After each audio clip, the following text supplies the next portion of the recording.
China के वैज्ञानिकों ने ये क्लेम किया है कि उन्होंने इन्फिनिटी लेजर वेपन को क्रिएट कर दिया है। अब बहुत सारे लोगों को ये भी नहीं पता होगा कि ये क्या होता है। तो देखो, आपने वो गेम जरूर खेला होगा जिसमें एक लेजर शूट करके आप एलियन स्पेसक्राफ्ट को डैमेज करते हो। तो रियल लाइफ में भी ऐसे लेजर वेपन्स होते हैं। लेजर के बीम से कुछ दूर मौजूद किसी भी ड्रोन या फिर एयरक्राफ्ट को बिना कोई ऑब्जेक्ट थ्रो किए, जैसे कि जब अटैक होता है तो कोई ऑब्जेक्ट, कोई बुलेट निकलता है, वो जाके उस पे अटैक करता है। लेकिन सिर्फ लाइट, सिर्फ लेजर एनर्जी के मदद से अगर किसी चीज को दूर से डैमेज किया जाए तो ये होती है लेजर डिफेंस सिस्टम। अब बात ये है कि दुनिया भर में जितने भी एक्सपेरिमेंट्स हुए हैं उसमें ज्यादातर में अप टू द एक्सपेक्टेशंस वो काम नहीं किया है। यानी जैसे क्या होता है कि जब लेजर मशीन का यूज किया जाता है तो लेजर मशीन जो है वो हीट हो जाता है। हीट होने के बाद फिर ओवर हीट होने लगता है और वो मशीन खुद ब खुद डैमेज हो जाता है। इसलिए बाकी वेपन सिस्टम के मुकाबले इस पे कम काम किया गया था अभी तक। लेकिन चाइना ने एलिजेडली, मतलब वो ऐसा कह रहे हैं कि उन्होंने एक कूलिंग सिस्टम डेवलप कर लिया है। एक ऐसा कूलिंग सिस्टम जो कि लेजर्स को एक यूनिक तरह से कूल करते रहता है। इससे क्या होगा कि लेजर अटैक जब होगा तो वो मशीन ओवरहीट नहीं होगा। तो पूरे विश्व में पहली बार एलिजिडली ये चाइना के पास आया है। वहां के वैज्ञानिकों ने ये क्लेम किया है। अब ये सुन के आपको लग रहा होगा कि क्या इंडिया में भी ये है? ऑफ कोर्स है। इंडिया में दुर्गा और ऐसे कई वेपन्स हैं जिसपे डीआरडीओ एक्टिवली रिसर्च कर रही है। बात यह है कि ये जो सिस्टम है ये थोड़े दूर में मौजूद जो ड्रोन्स और बाकी एयरक्राफ्ट्स है उसको डैमेज करने के लिए तो काम आ सकती है, लेकिन बहुत दूर मौजूद को इससे नहीं हैंडल किया जा सकता। और एक बात कि ये जो ओवर हीटिंग वाली बात की मैंने कि लेजर का जहां से सोर्स है वो ओवर हीट होके खुद ब खुद डैमेज हो जाता है मशीन, तो इसको सॉल्व करना बहुत बड़ी बात है। क्योंकि पूरे विश्व में इतने सारे वैज्ञानिकों में यूएस के वैज्ञानिक, रशिया के वैज्ञानिक, कोई भी इसको नहीं कर पाया। लेकिन चाइना के वैज्ञानिक ये क्लेम कर रहे हैं कि उन्होंने इसको डेवलप कर लिया है। अगर ऐसा सही में है तो ये एक बहुत ही बड़ी एडवांस्ड टेक्नोलॉजी है जिसके लिए बाकी कंट्रीज को भी, भारत को भी अपना एक एडवांस्ड लेजर सिस्टम डेवलप करना होगा। अब बात यह है कि चाइना के इस क्लेम पे बहुत सारे सवाल भी हैं, जैसे कि उन्होंने कुछ इसका प्रमाण नहीं दिया। जैसे कि कोई भी रिसर्च होता है तो उसका पीआर होता है, यानी न्यूज मीडिया में आता है। तो इसकी टेक्नोलॉजी की कोई भी डेमोन्स्ट्रेशन कहीं भी सामने नहीं आई है फिलहाल। तो चाइना इसके पहले भी बहुत सारी ऐसी बातों को बताया है जिसका कोई सर पैर नहीं था। तो हो सकता है ये भी उन्हीं बातों में से एक हो, लेकिन हमें किसी भी दूसरे कंट्री के किसी भी ऐसी चीज को लाइटली तो नहीं लेना चाहिए। अगर वो इस चीज में काम कर रहे हैं, भले ही एलिजेडली काम कर रहे कि नहीं कर रहे किसी को नहीं पता, लेकिन अगर ये भनक है तो हमारे देश को भी इस चीज में लग जाना चाहिए। इंडिया में जो लेजर वेपन है उसका नाम है दुर्गा, और दुर्गा का फुल फॉर्म है directionally unrestricted ray gun array, DURGA, Durga. Next fact, जैकी बीबी, ये एक ऐसा वर्ल्ड रिकॉर्ड बनाया है जो कि बहुत ही अजीब लगेगा आपको सुनने में। एक सांप को बहुत देर तक होल्ड करने का वर्ल्ड रिकॉर्ड सिर्फ नहीं होता है दुनिया में, इसमें भी कंपटीशन है कि कौन कितने सांपों को अपने मुंह में ले पाएगा। तो इन्होंने 10 सांपों को मुंह में रखा और बहुत कष्ट से रखा, और हाईएस्ट 12.5 सेकंड तक वो सांप इनके मुंह में रहे, फिर वो निकल गए, ऐसा कुछ। तो 12 सेकंड तक ये रखने में कामयाब रह गए और इसी के लिए इनको वर्ल्ड रिकॉर्ड मिला।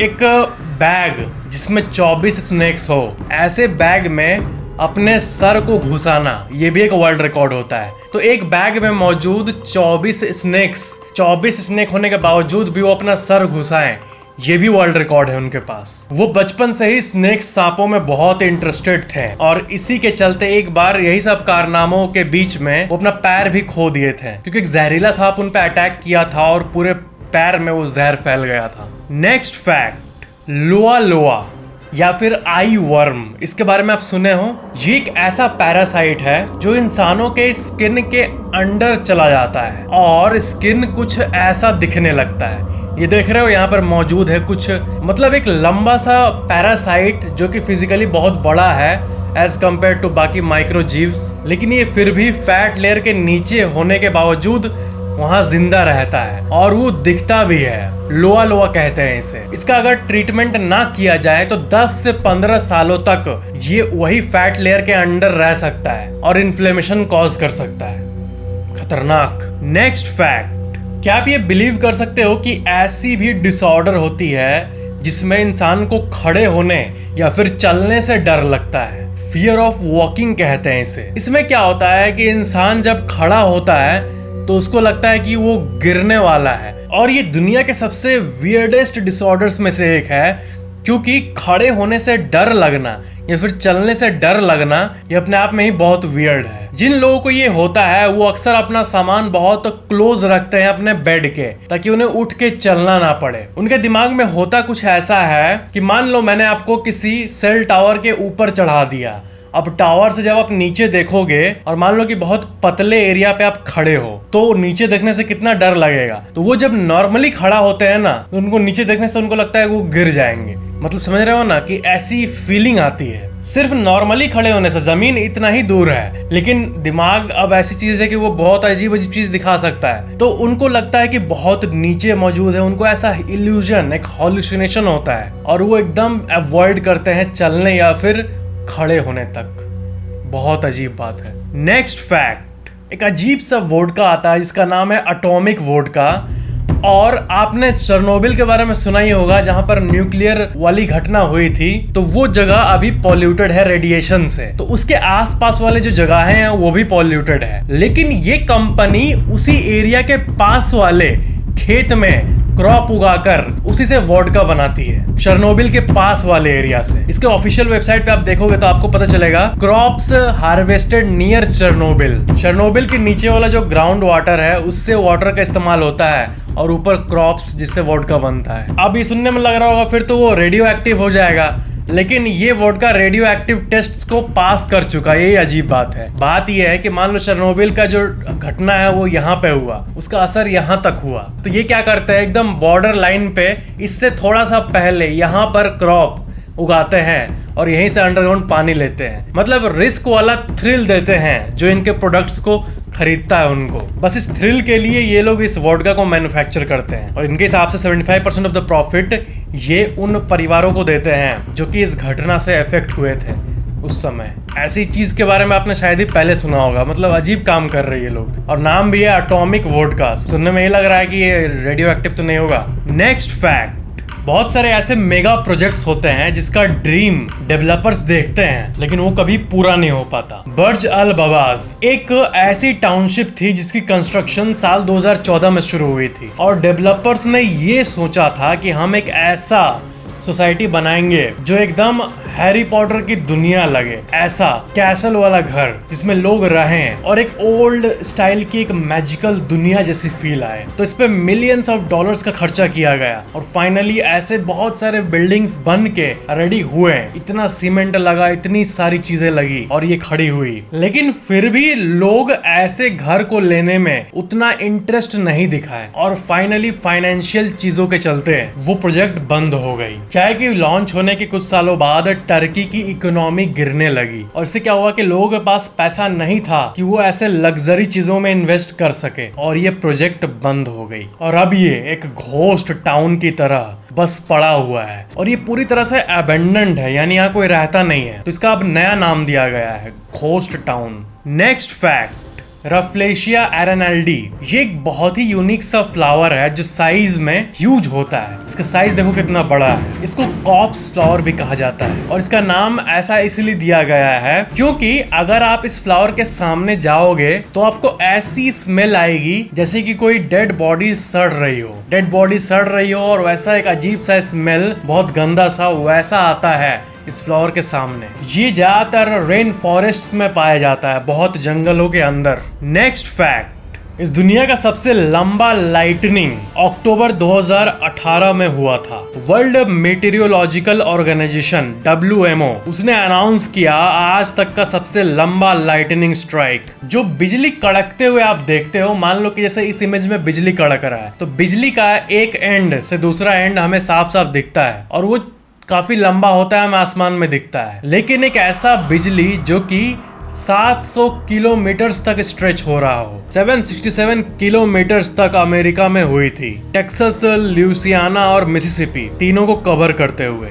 यह है सबसे लॉन्गेस्ट लाइटनिंग फ्लैश, मतलब कॉन्टिन्यूअस लाइटनिंग 700 किलोमीटर्स तक फैला है। नेक्स्ट फैक्ट, एक अजीब सी डिसऑर्डर होती है जिसको कहते हैं ट्राइकोटिलोमैनिया, और इसमें क्या होता है, इंसान को अपने बालों को निकालने का मन करता है, जैसे कि वो अपना हमेशा बाल को निकालते रहेंगे, से निकालने का इच्छा जागता है उनमें, अपने आईब्रो को निकालते रहेंगे। और ऐसा नहीं कि बस छू के ऐसे करना, नहीं, उसको पकड़ के एक्चुअल में निकाल देना। तो जिनको ये डिसऑर्डर होता है वो अक्सर अपना बाल निकालते हैं, और जो पेशेंट्स जाते हैं हॉस्पिटल में वो अक्सर ऐसे कंडीशन में जाते हैं। वो क्या है कि अनकॉन्शियसली वो करते करते करते अपना सारा स्कैल्प हेयर निकाल देते हैं पूरी तरह से। कितनी अजीब सी चीज लग रही है सुनने में। पीपल को ऐसा अर्ज होता है to rip off their hairs. ऐसे एक और बीमारी होती है AHS यानी एलियन हैंड सिंड्रोम। ये जो लास्ट मैंने आपको बताया, इसमें तो जानबूझकर बाल निकालने में लोगों को खुशी मिलती है, इसलिए वो ऐसा करते हैं। लेकिन इस केस में क्या है कि आपका हाथ ही आपके कंट्रोल में नहीं होता है। एलियन हैंड सिंड्रोम में आपका हाथ क्या कर रहा होता है आपको पता नहीं होता। मान लो कि ऐसे मैं बैठा हूँ,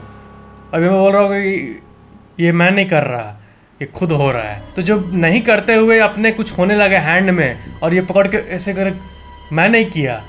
अब सोचो ऐसा किसी का हाथ हो जाए, मतलब का हाथ ऐसा करने लगे अगर, तो कैसा होगा। ऐसा भी कंडीशन एग्जिस्ट करता है इस दुनिया में, इसमें वो इंसान ये नहीं कर रहा होता है बल्कि अपने से वो हो रहा होता है, और यही होता है एलियन हैंड सिंड्रोम। कई लोग का तो हाथ गला पर चल जाता है और दबाने लगता है, ऐसा भी केस हुआ है। बहुत अच्छी बात है कि ये चीजें बहुत रेयर है, क्योंकि अगर लोग इसे इफेक्ट होने लगे तब तो बहुत दिक्कत हो जाएगी। ये अल्ट्रा रेयर न्यूरोलॉजिकल कंडीशंस के लिस्ट में आता है। नेक्स्ट फैक्ट, कई फिल्मों में ऐसी कॉन्सेप्ट्स को दिखाया जाता है, और सिर्फ फिल्मों से ही नहीं, इंसान के दिमाग में एक नेचुरल टेंडेंसी भी होती है जिसके तहत एक ऐसी थॉट आती है लोगों को, अजीब सी थॉट, जिसमें उन्हें ये लगता है कि आपके घर में जो परिवार वाले हैं वो आपके ही परिवार वाले नहीं है। कैपग्रास डिल्यूजन।